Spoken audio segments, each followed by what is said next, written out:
Hey guys, Terlets and stuff here. So today I was going to go over some designs I came up with, as well as bad trap ideas and good trap ideas. Here's the first design, and actually I already made this one. It's this toilet that I showed a while ago. I'm planning on making these all out of clay eventually, and I'm going to upscale them. This one's really small. This one's only about maybe 4 inches high, so it's very small. And it was very difficult to make it, and the rim, it doesn't really flush very good because the rim is so restrictive. It doesn't let a lot of water through. But you see the toilet, the back goes straight down and goes over to the side, long leg. And here's the design. It would be if I made this bigger, I would have put two concealed siphon jets up underneath the mouth, and some larger jets in the front to rinse the bowl. This would be kind of a compact design. Just see the water would come up here, and it would fall over onto this, and then it would fall over onto this wall and get clogged up here and create the siphon. And then it hit down here, it would get more backed up. It would back up in this area and then come out the bottom, and that would create the siphon. I think it would create a relatively effective siphon. The second design, these are bad trap designs that I've come up with that are terrible. This one is a pedestal forward trap, which I don't think this is a good idea per se to do this, because this toilet would probably move a lot, because there's not really any, it'd probably pivot on the floor because there's not really anything supporting it not to rock forward and backwards because the base is so narrow.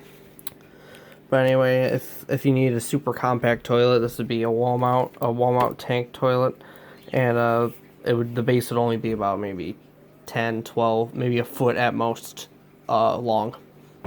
So I'd be able to fit a range of rough-ins, because this is pretty much, I guess it doesn't really matter the rough-in because the tank has so much to play. But anyway, trying to make a compact design. I think the siphon on this one would be reasonable. Here's the short leg and the long leg. All the water would pile in here, and it would back up in this area, and then it would start the siphon. And that's where the restriction is, right here at the bottom. It restricts here, because I find it's better to restrict later in the trapway than it is earlier, because the water needs to pile on itself to create a siphon. So you need to restrict later. That's why toilets have the bends in them. I'm pretty sure you guys all know this because you're toilet collectors. And here's the rim design. This would be a rear flusher, which is, instead of having a spout, it would just have a bunch of really large rim jets at the back of the toilet instead of front. Like a front flusher, we call it a rear flusher, and it would push the water down the trapway. And that would be pretty interesting. My third, these are just bad designs. Bad. If the long leg is not restrictive, it's not going to get a good siphon, obviously. Here's another one with the long leg's not restrictive. If it's too restrictive, it's obviously going to block up. And also, if the long leg has lots of large spaces, like, I drew a picture of my cp.co. I need to find it somewhere in here. This is kind of my idea journal. I draw a bunch of crap in here. I'm gonna get it covered in tomato sauce. Great. I hate spaghetti, so I need to put my plate away. I just finished eating it, and I just like, oh, I'm gonna do this right now. So I'm gonna put my whole entire booklet in the spaghetti. Wonderful. Let's see. I can't find it. Oh, there it is. And here's the cp.co. Basically, went up, ball the siphon jet, push it right into here. Great way to get stuff caught, because you're pushing it against a frickin' wall. Go up to this very restrictive area right here, and go down this huge open area. And that does not make for a very good siphon, which explains why that toilet had awful, terrible performance. It could barely flush a washcloth because the siphon was super weak. And also the trapway isn't glazed.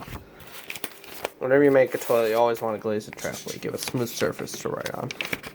And here's this would be, I guess, a commercial one. This one would not have, well, it would have one concealed siphon jet in the center. Right about here.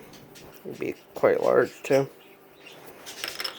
That would be the siphon jet for that one. This one, I don't know about the siphon in this one. I don't think it would be very effective. I'd probably have to make this a little bit more restrictive because it's going to fall. It's going to go down and right to the drain, so it's not really gonna pile in there and create a good siphon, because it's kind of just gonna go whoop right down into it. And then here's my last one. This one's my cheapest model. It's a front flusher. That's 5 big rim jets. No, 7 big rim jets in the front. Pushes it all down. It has this weird sloping design for the rim. And the trapway is probably my best design out of all of them. Goes to this area. It's kind of like an Elger, an old 50s Elger. I mean, my phone's about to run out of storage, so I will hopefully get these made soon, these designs. And don't forget to leave a comment down below and subscribe. And if you want to, please make these designs. If you want to take these, just give me credit. You can make them into your own toilets or whatever. Just give me credit for the design. And I will see you in my next video. Bye.